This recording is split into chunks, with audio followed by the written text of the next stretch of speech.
Welcome back to Infinite Podcast. Today, let's dive into cloud seeding. It sounds like wizardry, right? For those scratching their heads, this is when we shoot various substances into clouds to encourage rain.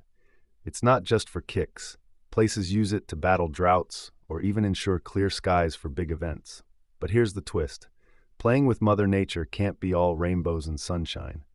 Simon, what's your take on messing with the weather like this? Messing with the weather, huh? Sounds like we got a bunch of wannabe storms from X-Men out there. But seriously, it's kind of wild to think we just blast silver iodide up into clouds and boom, it might rain. Makes me wonder, what if it backfires? Like, hey cloud, have some seeds, and then suddenly you get a monsoon instead of a sprinkle. Plus, do we really want to be meddlers in natural cycles? Seems dicey to me, Joe. Well, Simon, the whole boom, it might rain bit isn't a guarantee. It's kind of hit or miss. And about meddling, we're constantly fiddling with Earth's dials, right? The ethical side is sticky, though. For farmers needing water, it's a rain dance from heaven. But toss too many chemicals up there, and who knows the long-term damage to ecosystems. Plus, who gets to say when and where this tech should be used? It's power with a capital P, but also a Pandora's box. Pandora's box is right. Look, farmers doing a rain dance is one thing, but it's like giving kids a remote control to nature. Dangerous. And sure, we've always played with Earth's dials, as you say, but there's a line, right? What if some country gets greedy and starts seeding clouds nonstop, hogging all the rain? Meanwhile, their neighbor ends up with a drought. This power could start water wars. Call me old-fashioned, but I prefer my skies without added chemicals. Water wars? Now that's a term that grabs attention. The idea of hoarding rain seriously never crossed my mind, Simon. It's like starting a barbecue, but only you get to smell the steaks. Someone's bound to get pretty miffed. And yeah, the added chemicals are no good for nature's recipe. Makes me think of double-dipping a chip. Just because you can, doesn't mean you should. Maybe some things are better left untouched, drizzle lords notwithstanding. Hey, new listeners. We've been yapping about cloud seeding. That's the trick where you shoot stuff into clouds hoping to make it rain. It's like giving nature a nudge to water our plants or keep those big events dry. But it's not all fun and games. Too much messing around up there could lead to some serious weather wars between folks who either become super soakers or left bone dry. Stay tuned as we chat about whether this is cool or just plain crazy. Super soakers or bone dry, huh? Well, that brings us to a crucial point.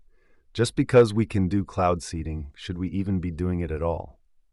What do you think? Does the potential for drought relief outweigh the risks of ecological roulette? Drought relief? Sure, it's important. But at what cost, Joe? Ecological roulette is a game we can't afford to lose.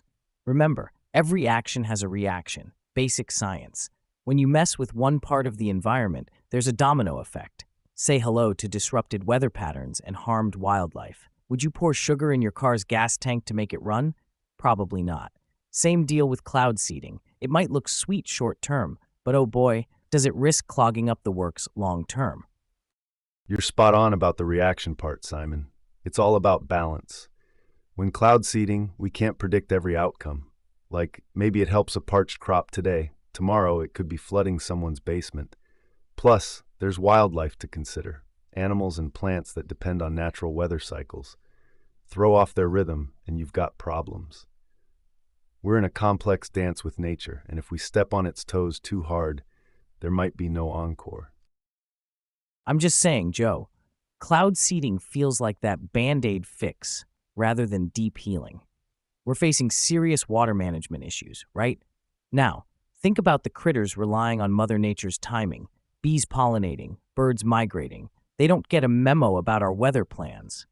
And hey, what if we trigger floods or mess up an area's water system with all this seeding business? We've got to consider the whole picture, not just patch up droughts as they come. Absolutely. There's definitely a balance to strike. Nature has its own operational system that's been fine-tuned over millennia. We can't just roll in with our tech and expect no side effects. The whole idea of, if it ain't broke, don't fix it, comes to mind. We might be creating problems where there weren't any by undermining these natural processes. It's like playing Jenga with the environment. Pull out the wrong block and everything could come crashing down. You know, it's kind of like nature's Jenga. You think it's all good until you pull out the wrong piece and your picnic turns into a water park. Whoops, that's not what I ordered with my sandwich, nature. Can I get a side of sunshine instead? Picnic turned water park isn't exactly the weekend plan most folks have in mind. I mean, we're not just talking about a rained out picnic here. It's potentially unleashing a cascade of unintended consequences. We've got places around the globe facing severe water scarcity and others with floods washing away whole communities. Isn't that enough to tell us maybe, just maybe, our hold on nature isn't as tight as we think? And let's face it, when has ordering up weather ever worked out like we hoped? We're not at a fast food drive-thru. You can't just swap fries for a salad and call it healthy. No kidding, Joe. It's not like we've got weather on a value menu. Seriously, let's consider the cost of cloud seeding ops and the gear involved. Planes, special chemicals, expert pilots. That setup isn't cheap. Plus, there's limited silver iodide to go around. It's not exactly as common as table salt. Then there's tracking. You seed a cloud, but where does that rain actually fall? Can we chart it like pizza delivery? Yeah, your rain will be there in 30 minutes. Good luck with that. And meanwhile, ecosystems could be getting the shakeup of a lifetime. Not cool. Hold on, so you're telling me there's a whole setup with planes and pilots for cloud seeding? And silver iodide's involved? I had no idea. That does sound expensive and complicated. And yeah, predicting where the rain falls seems almost like a shot in the dark. We can't just place an order and expect it to land on our doorstep. Plus, the thought of ecosystems getting turned upside down is pretty troubling. It makes you wonder if it's really worth the gamble. Honestly, Joe, I'm on the fence about this whole cloud seeding wonder. The science behind inducing precipitation is cool, no doubt, but it's a classic case of just because we can doesn't mean we should. We shoot up these chemicals, and sure, sometimes we hit the jackpot and get rain where we need it, but it's still a gamble. It feels like using duct tape to fix a leaky roof. You patch one hole, and 3 more might pop open elsewhere. Is it worth playing dice with our atmosphere? I'm leaning towards a nope here. I hear you, Simon. The science of sparking rainfall is fascinating, no arguments there. Using technology to wring water from the clouds, it's impressive but risky. You get that immediate fix, a shower where you need it. But then what? We might be overlooking long-term consequences in favor of quick fixes. It's like popping a painkiller without treating the actual injury. Sure makes you wonder, are we clever enough to mess with Mother Nature and not outsmart ourselves? What do you all think? Thinking of rolling dice with our atmosphere leads us right into another high-stakes game, geoengineering. For those tuning in, it's like a global sci-fi experiment where folks are trying to hack the planet's climate systems to cool things down. Like spraying tiny particles way up high to reflect sunlight, kind of like putting sunglasses on the Earth. But let's chew over this. Is playing planetary dress-up with science a bold move to sip margaritas under a cooler sun, or are we diving headfirst into an Olympic-sized pool of who knows what? Playing dress-up with the planet is one way to put it. Sure, throwing some shade at Earth with stratospheric aerosol injection could give us a break from the heat, but let's not forget who we're dealing with. Our complex and touchy climate. It's like trying to tune a guitar with a sledgehammer. You might get a note right, or you could smash the whole thing to bits. So here's the question. Do we have the right to gamble with the only home we've got? I'm leaning hard into caution here. Where there's smoke, there's fire, and in this case, we might be the ones holding the matches. You're nailing it, Joe. Geoengineering feels like we're throwing dice with huge sides labeled maybe on a planetary craps table. Take stratospheric aerosol injections. It's straight out of a movie, right? We're talking about lofting particles up into the atmosphere, hoping to cool down Earth by bouncing back sunlight. Talk about sky-high ambition. But let's not forget, this isn't a switch we can flip on and off. We might stir up weather patterns, harm agriculture, or, hey, even disrupt the ozone layer. It's starting to sound less like a gamble and more like Russian roulette with our environment. Yeah, man, Geoengineering is a beast of its own. Tossing stuff into the stratosphere and expecting it to play nice, it's like stepping into the octagon without knowing your opponent. You've got one strategy: throw punches up at the sky and hope for the best. But Earth's not wearing gloves, and she hits back hard. Turn agriculture upside down or poke holes in the ozone? That's a heavy price to pay. It's easy to get caught in the cool factor of the science fiction vibe, but the stakes, they're real, and they're huge. For sure, Joe. We're basically proposing to give Earth a giant pair of Ray-Bans and hoping it makes cool the new norm. But you gotta wonder if our planet will just toss them aside like a moody teenager. I didn't ask for this. Suddenly, we're the uncool parents at the climate control party, huh? Geoengineering, huh?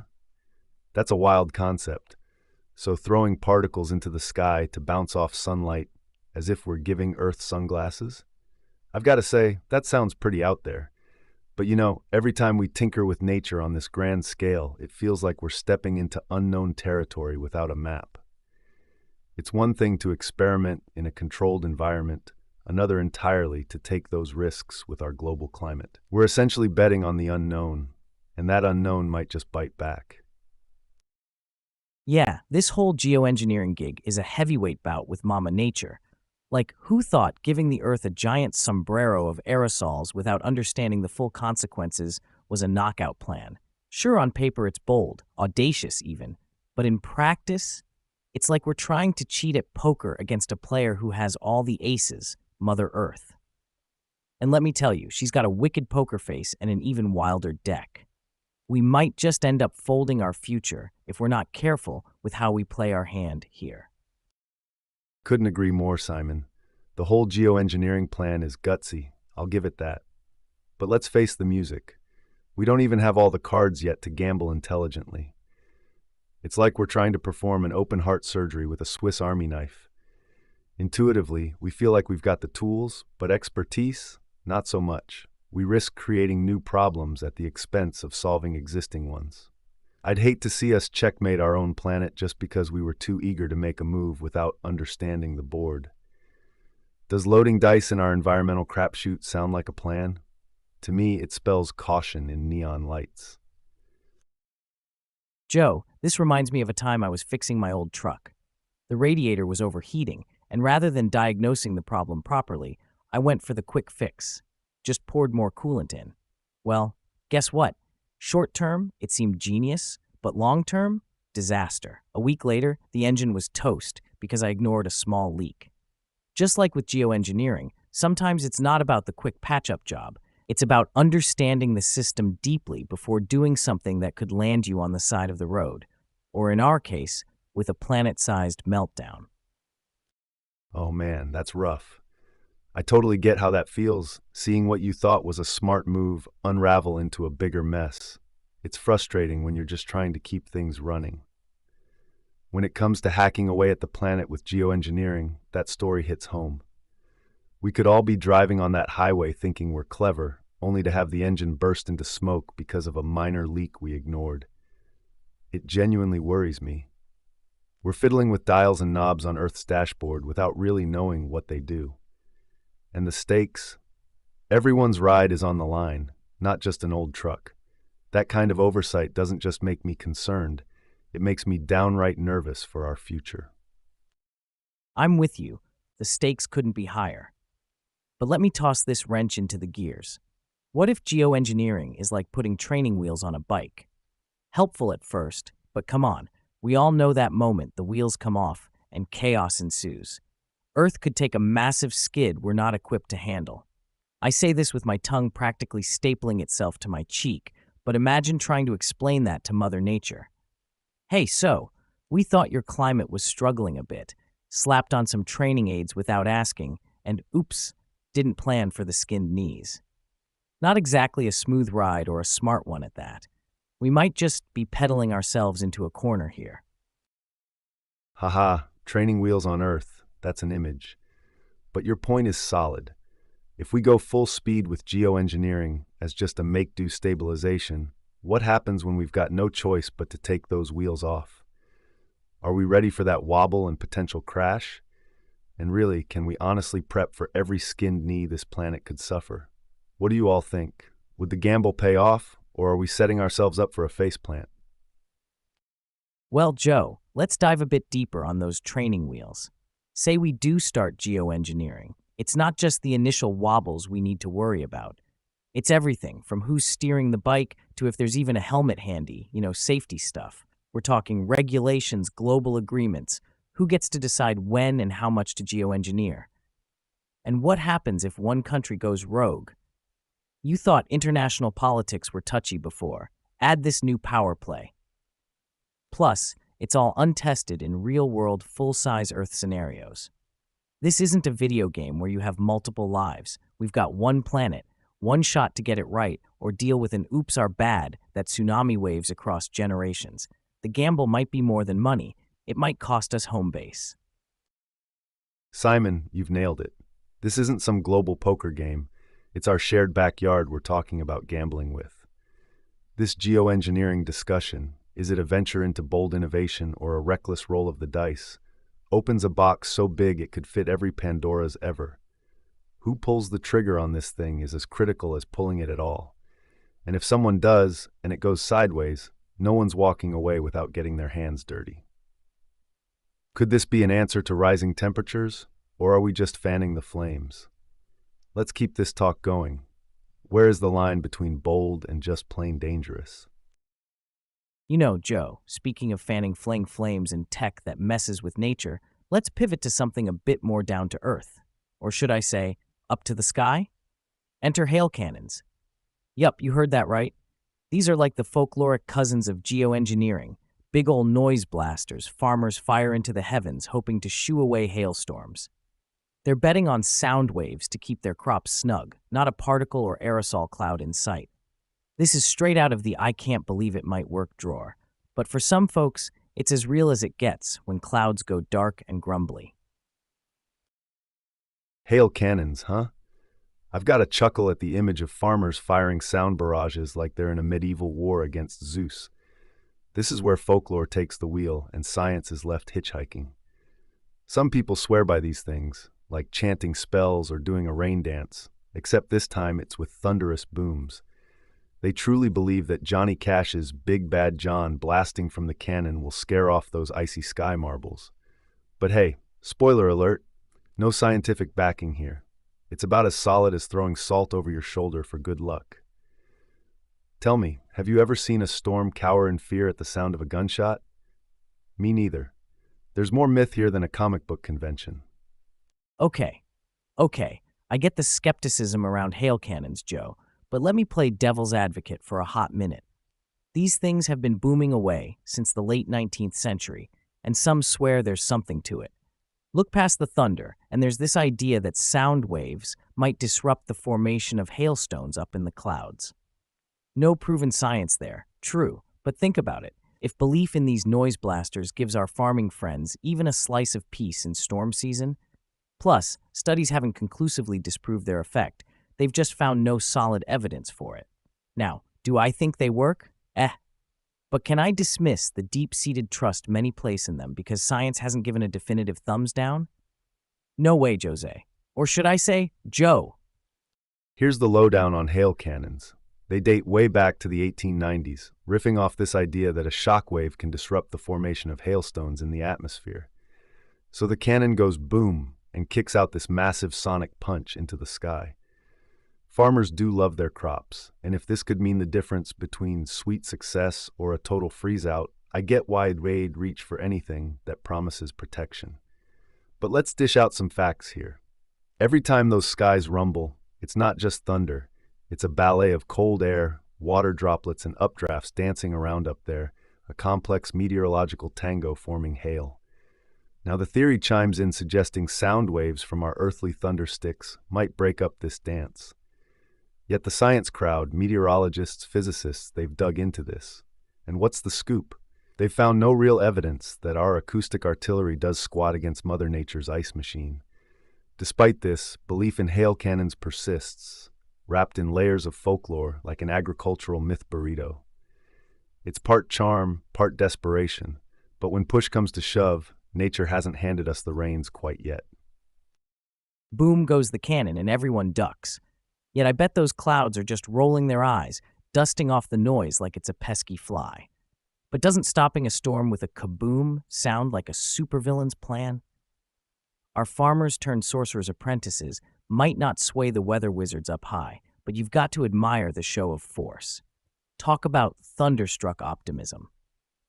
Absolutely. The thought of a sonic showdown with the skies is pure comic book villain stuff. And it's not just hail cannons.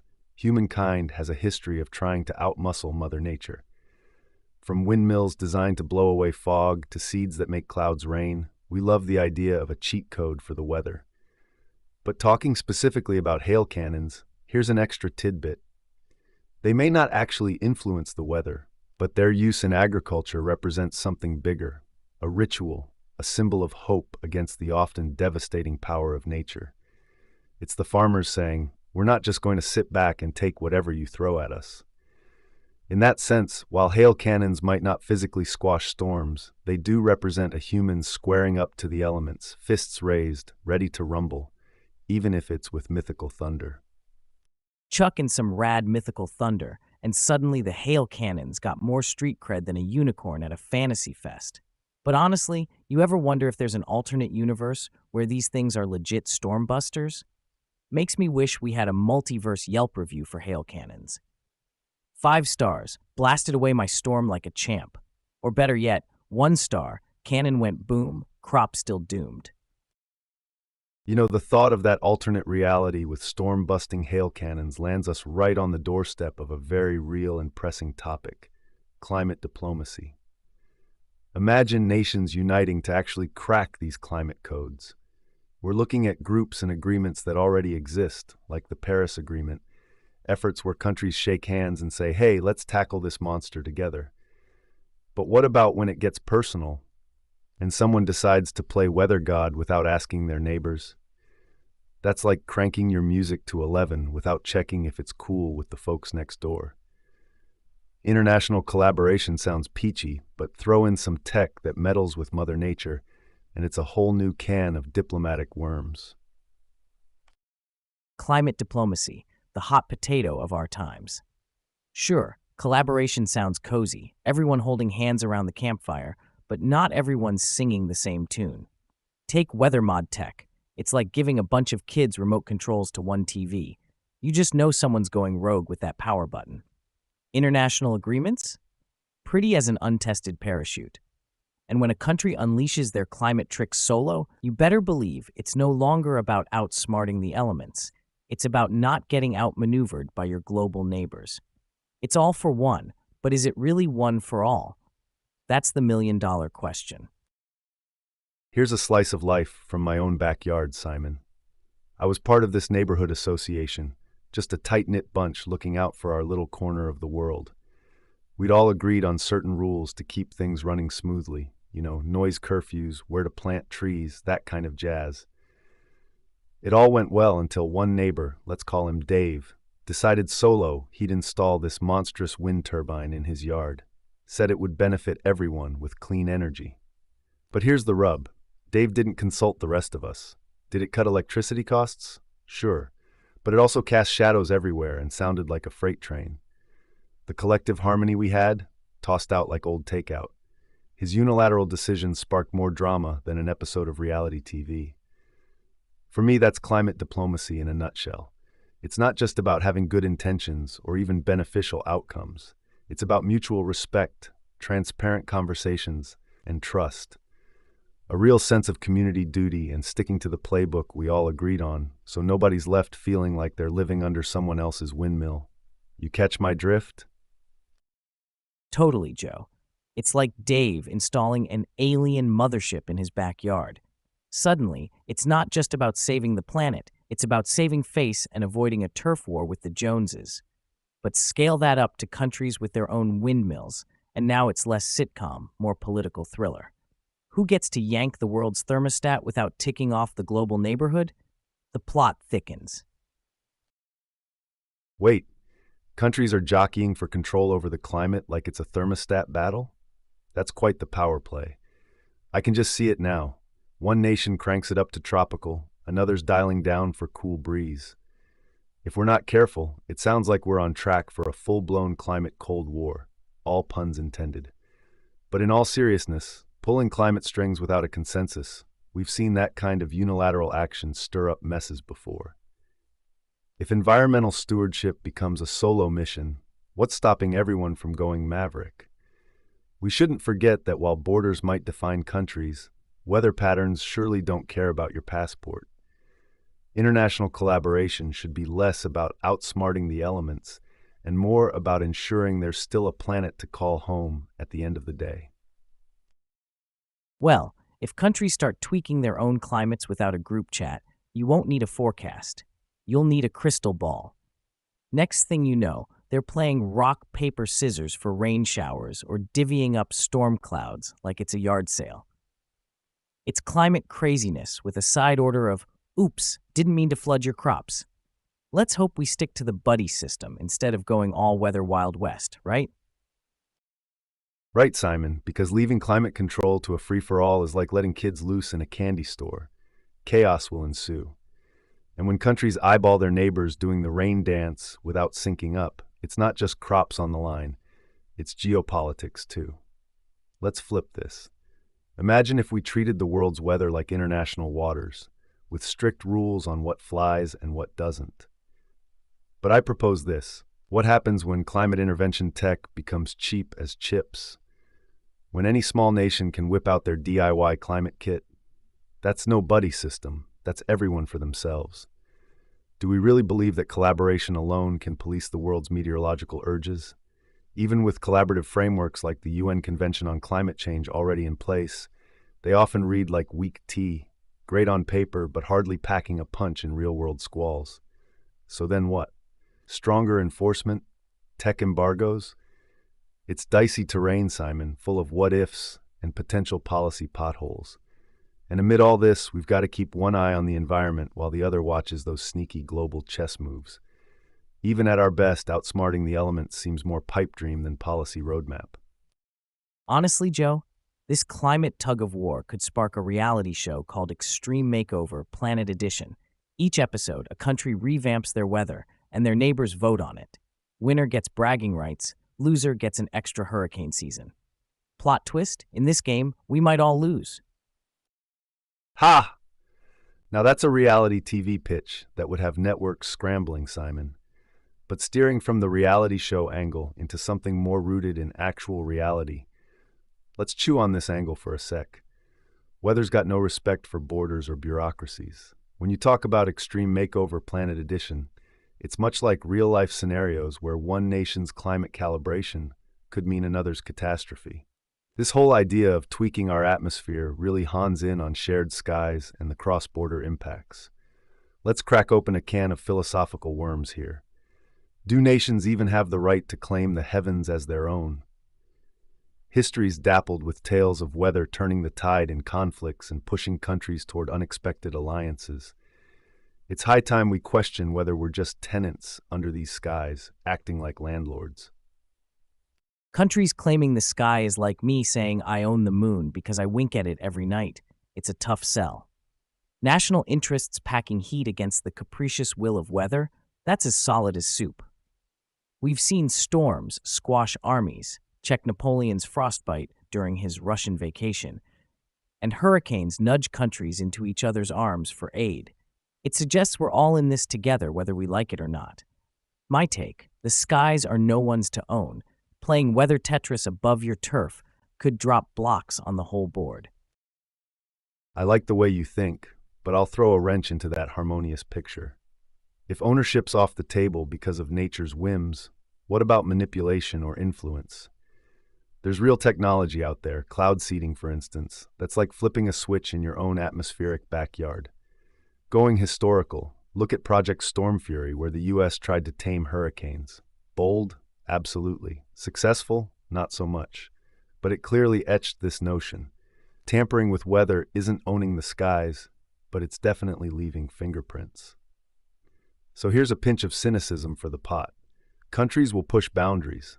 It's just what they do. And while the air above might be no man's land, the consequences of messing around up there are incredibly territorial. If Country A's weather wizardry droughts out Country B's breadbasket, we could find our high-minded ideals of shared skies quickly spiraling into turbulent disputes. It's more than mere philosophical musings. It anchors itself in the reality that if we start calibrating climates individually, we're bound to step on international toes. When those gears grind together, either we sync them up or brace ourselves for some global gridlock under these uncontested skies. Joe, imagine waking up one day to find that our friendly neighborhood nation has decided it's a great day for snow in July. Suddenly, it's winter wonderland meets sunblock season. Now there's a weather forecast that'd flip your beach plans upside down. You know, Simon, it reminds me of a situation from my college days. I was part of this experiment in our ecology class where we created micro-ecosystems in jars. Each had its own little world, closed off with plants and insects living inside. One of us, let's call her Ellie, decided to tweak her ecosystem by introducing a new species without telling anyone. She figured it'd be beneficial, just a bit more pollination to make her jar flourish. What happened, though, was that the insect she introduced turned out to be a tad more aggressive than expected.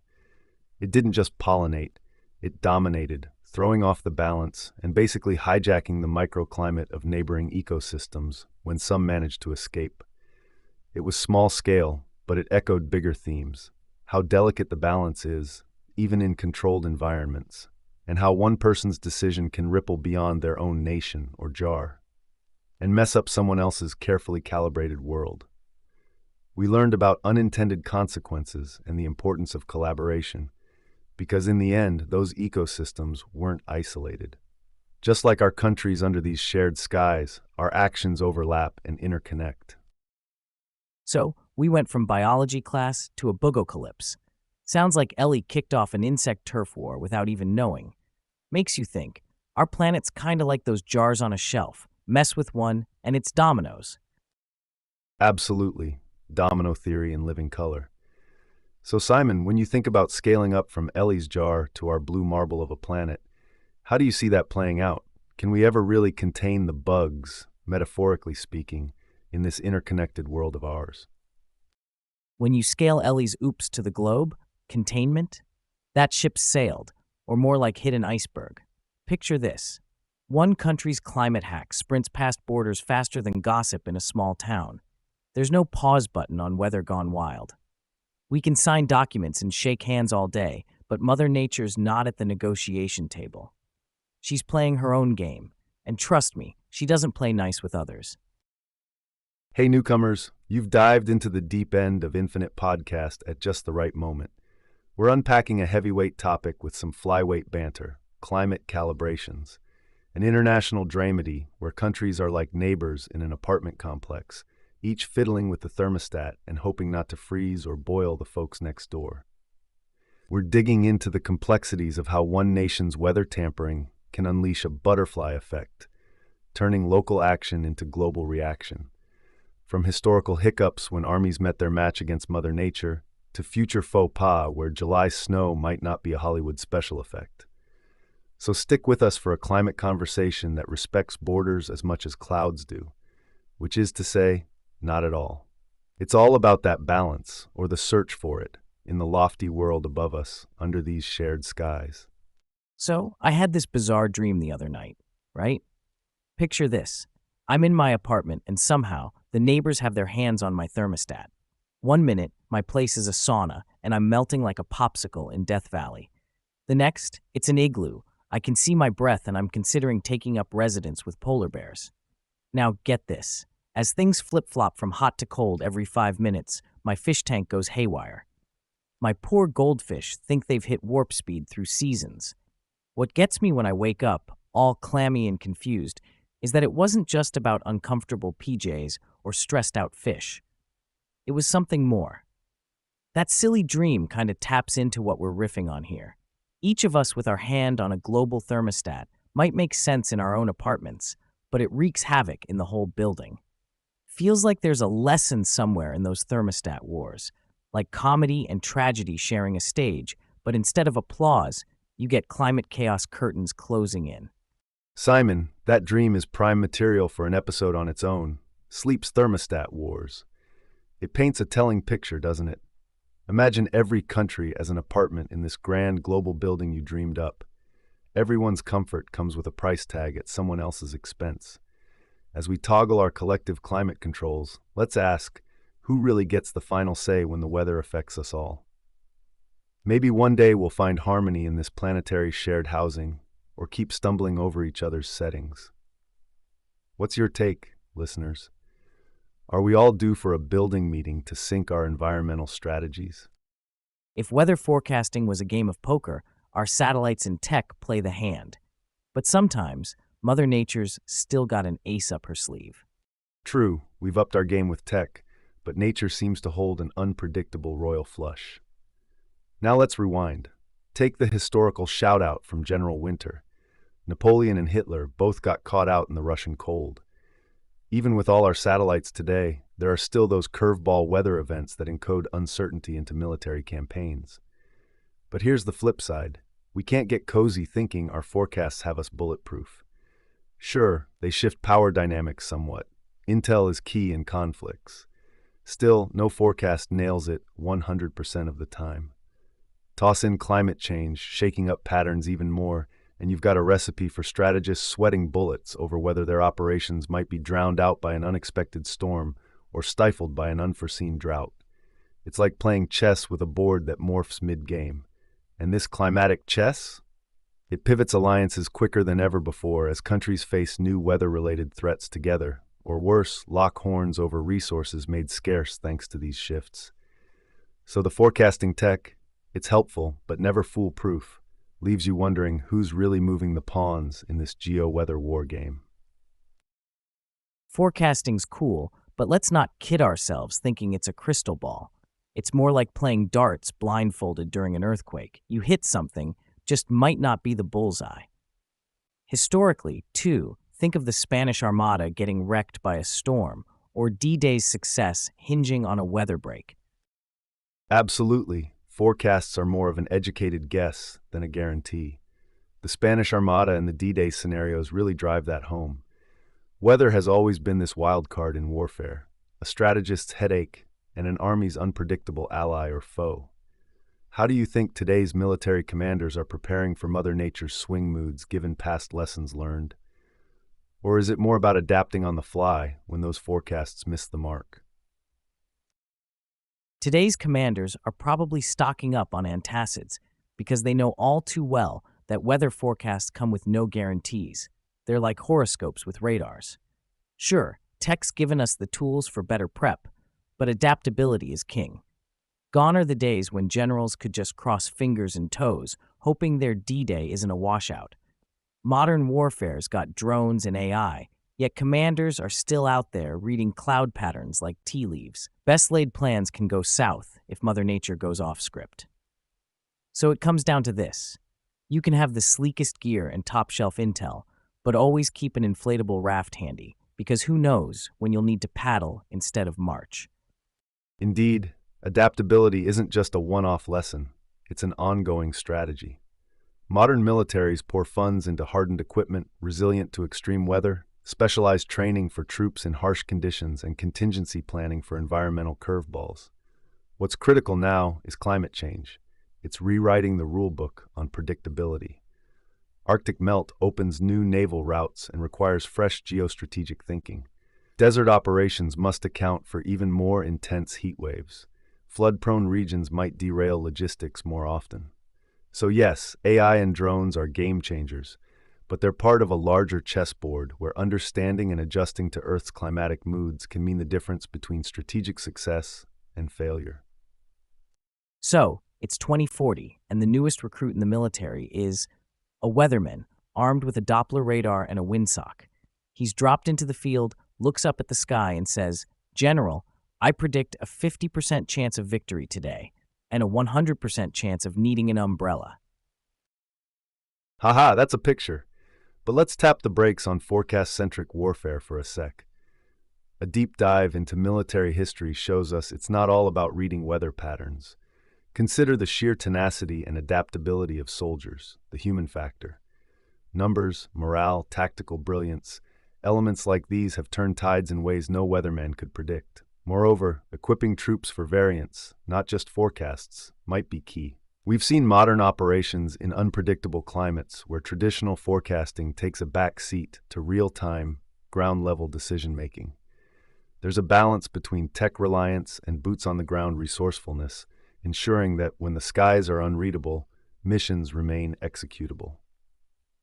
Oh, please. Trusting tech too much in military ops is like wearing flip-flops to hike Everest. History's littered with battles where the brain beat the storm. Take Hannibal crossing the Alps. Didn't see him with a weather radar, just elephants and sheer guts. Or Dunkirk. Hitler paused because of rain forecasts, but that let the Allies scoot.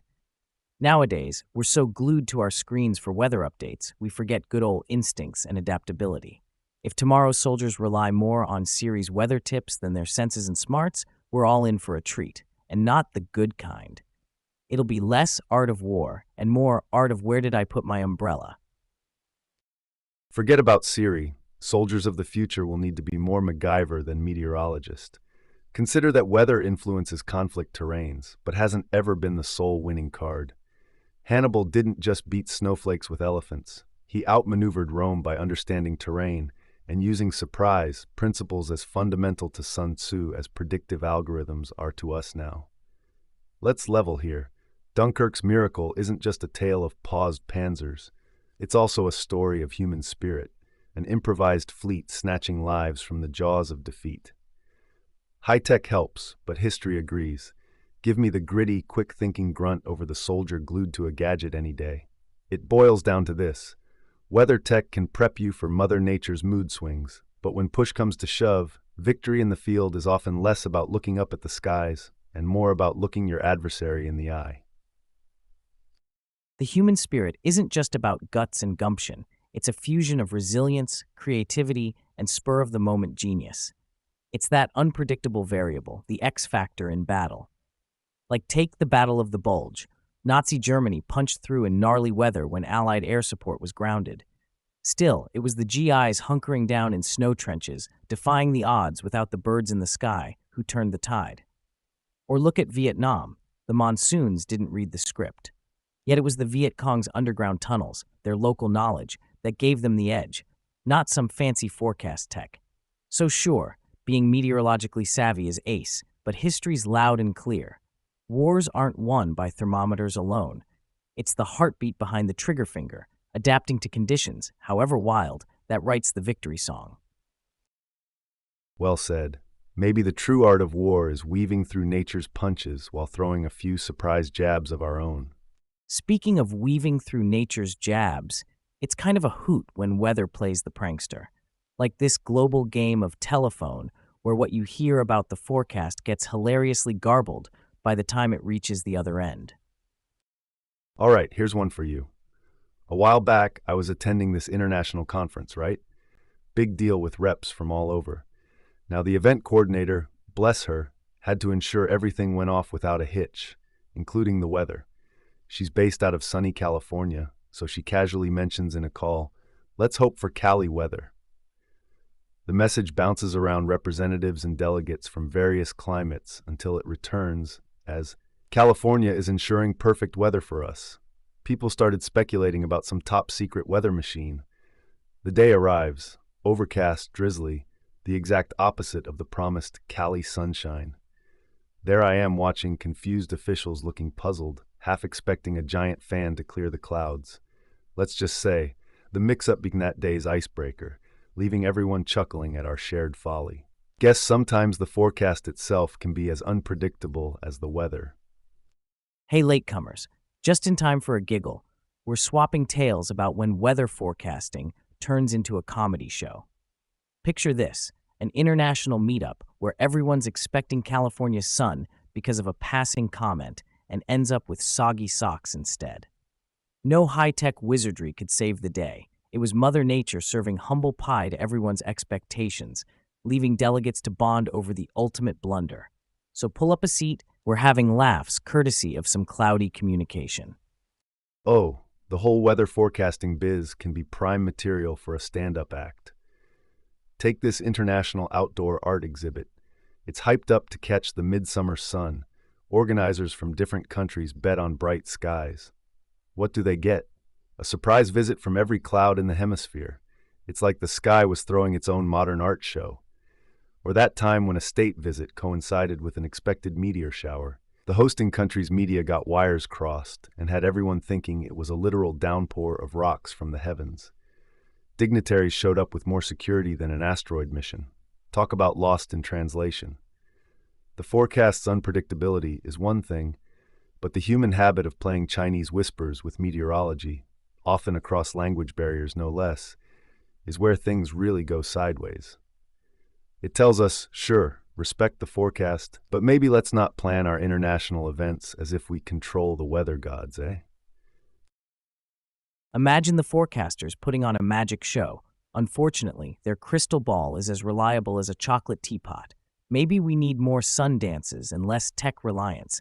It could add that extra flair of mystery to our international soirees. You'll get a kick out of this one, speaking of sun dances and tech trust. So my buddy, let's call him Jack, throws these legendary outdoor parties, right? Very international crowd, and he swears by this one weather app, calls it his party planner. This one time, the app promises clear skies. Jack is all in, decking out his yard like a festival ground. Well, party day comes, and with it comes the storm of the decade. We're talking biblical proportions here. Now, we've got guests from every corner of the globe standing under tarps, drenched. But what does Jack do? He starts an impromptu rain dance, gets everyone joining in.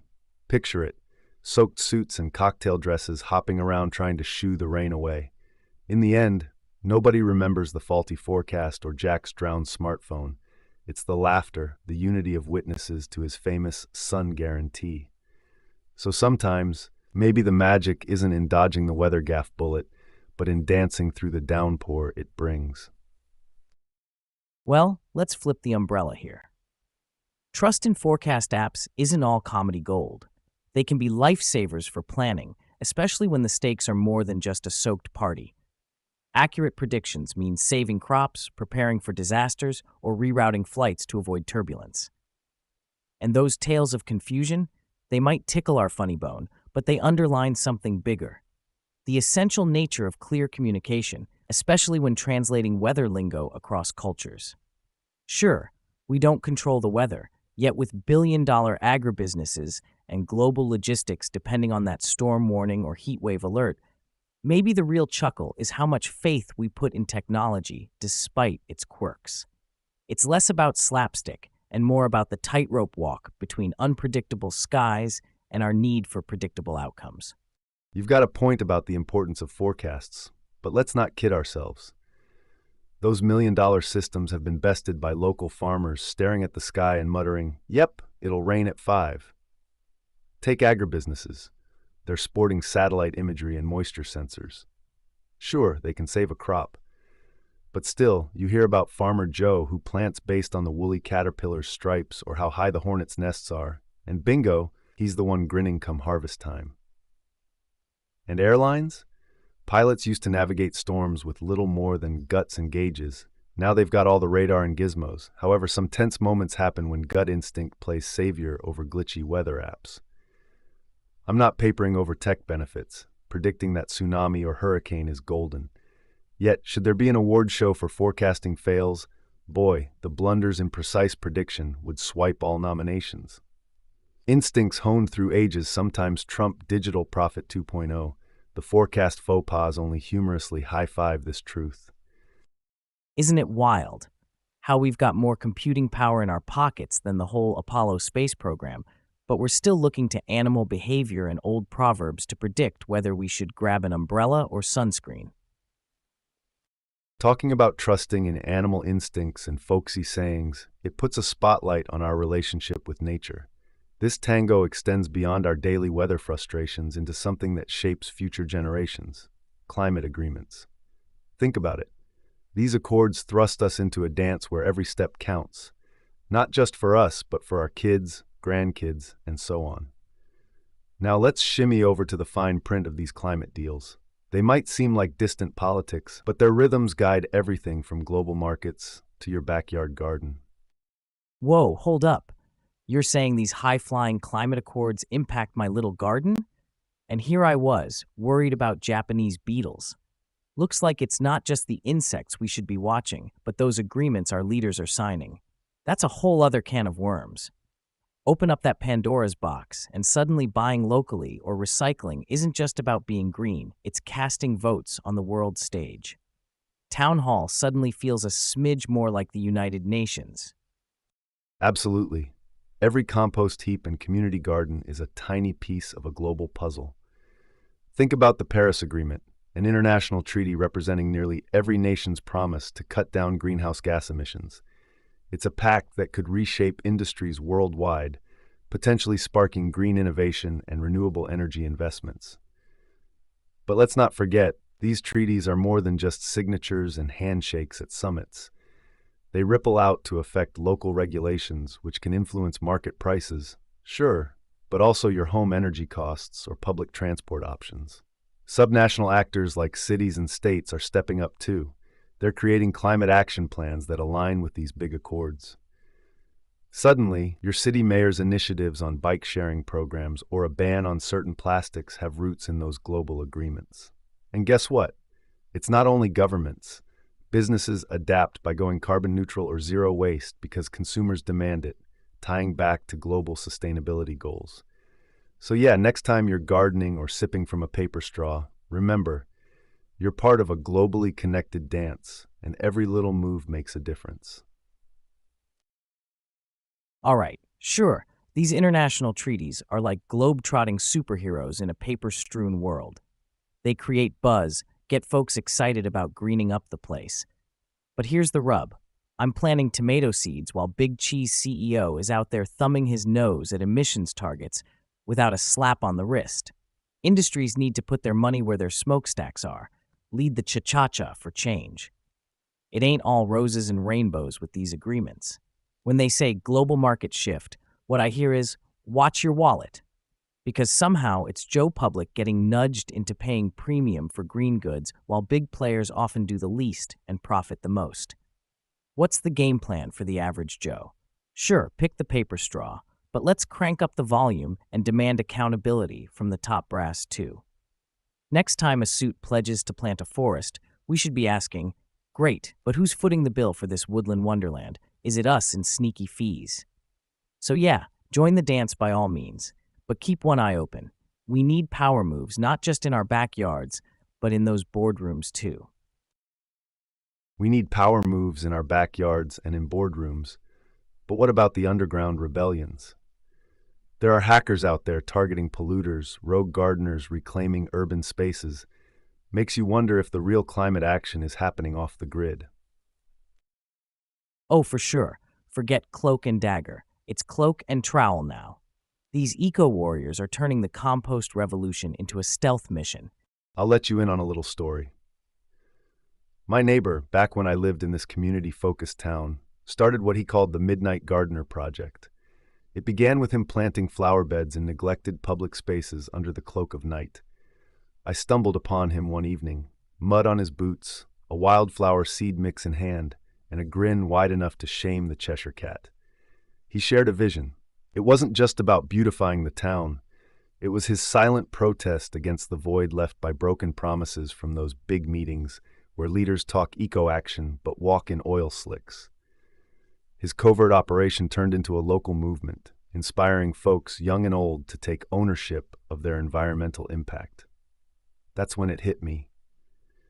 The heart of these climate treaties isn't found solely in polished conference rooms or among the pages of official documents. It pulses strongest in the whisper networks of ordinary people, hammering out mini accords with every secret sapling planted. They're the unassuming architects, operating below the radar, yet building the real backbone of our global commitment to Mother Earth. That's a heartwarming tale of green guerrilla gardening, no doubt about it. But let's get real. Midnight gardeners won't frost the cake when we're staring down the barrel of climate chaos. Sure, they're heroes in their own right, but that's small potatoes compared to what needs doing. Those big eco-promises on the global stage, we ought to hold them under the spotlight until they sweat more than just charisma. It looks cute, neighbors planting pansies, but when do we roll up our sleeves and demand those conference room suits trade their ballpoints for shovels? And accountability. Yeah, let's talk about that. Our local townsfolk might pat themselves on the back for guerrilla gardens or beach cleanups, but if the power players aren't punished for flouting rules, what's the point? We could plant a forest the size of Texas, but without binding contracts and some teeth to them, it feels like yelling into a hurricane. This isn't an underground party. It should be headline news with every citizen locking arms, not just slinking around post-dusk with a trowel and seeds, hoping to patch the planet overnight. We need above-ground, loud, and proud resistance to flip the script on those tempestuous treaties. I say, let's put a garden in every pothole and corporate lobby. Make 'em trip over tulips until they get the message. We're planting a new world order, one bloom at a time. Imagine nature's fury literally blowing the roof off the establishment, forcing the powers that be to rebuild, not just structures, but the very policies that failed us. That's the silver lining in those storm clouds. When hurricanes knock down our door, they often expose the cracks in our disaster preparedness and policies. Think Hurricane Katrina. After it struck, there was a surge in policy reform focusing on emergency management, infrastructure resilience, and evacuation strategies. It doesn't stop at national borders either. Cross-border aid becomes a litmus test for international relations. Take, for instance, how countries step up or don't for neighbors post-catastrophe. Long-term, these meteorological monsters spur changes in environmental policies too, pushing for sustainable architecture, reinforcing coastlines, and even influencing global climate agreements. Hurricanes don't just change landscapes, they're catalysts for political upheaval, demanding we rethink, redraft, and reinforce our societal pillars against the next inevitable storm.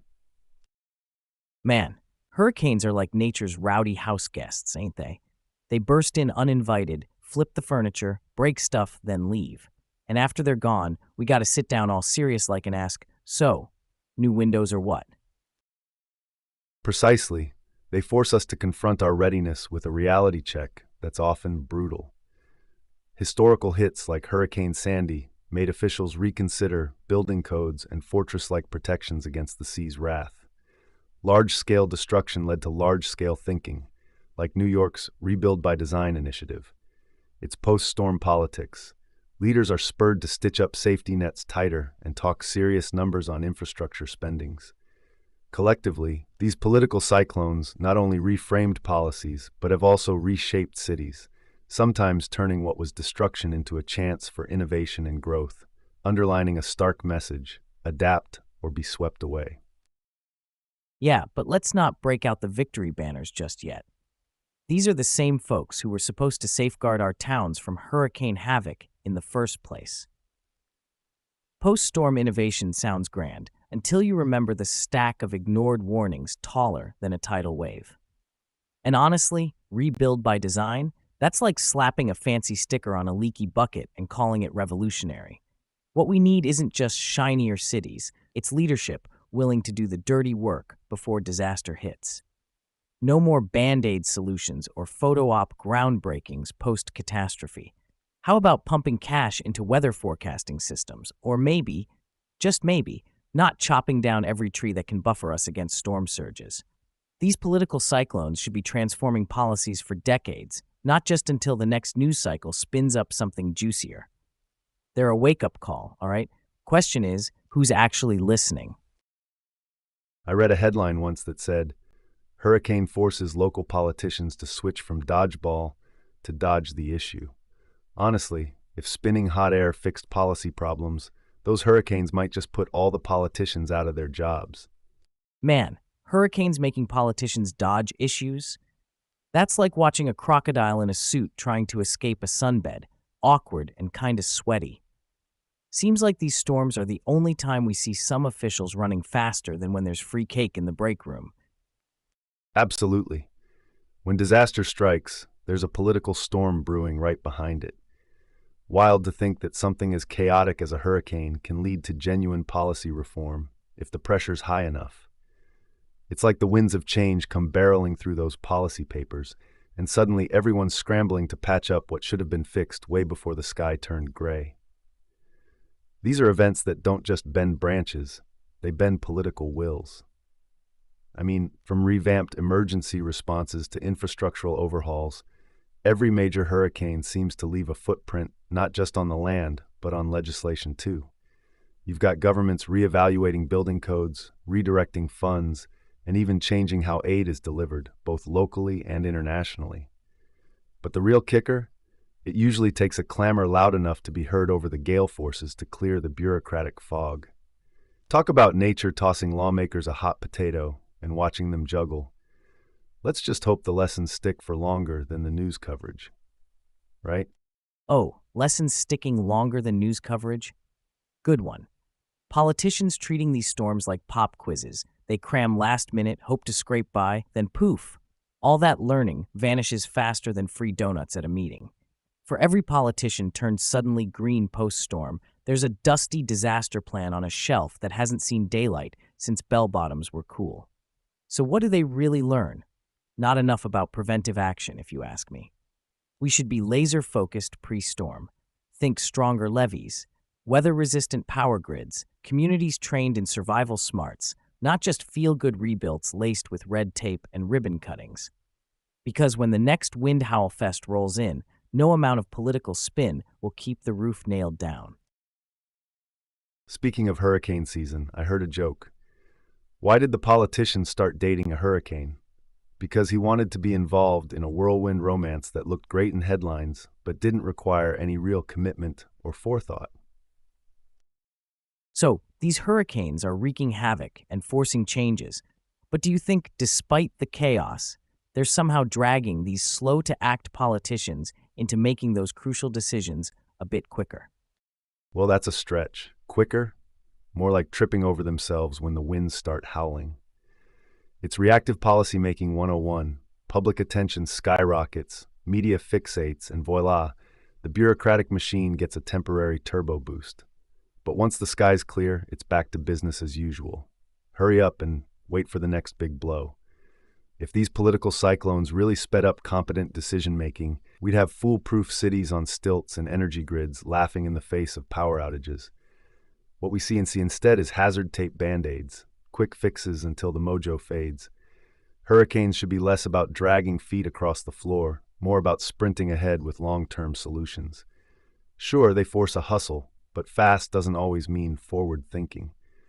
We need action paced at marathon runner speed, not short sprints every hurricane season. Yo guys, thanks for tuning in and riding the wave of banter with us. Seriously, don't miss out. Come back tomorrow at 5 p.m. Eastern for another round of infinite chat shenanigans. Catch you on the flip side.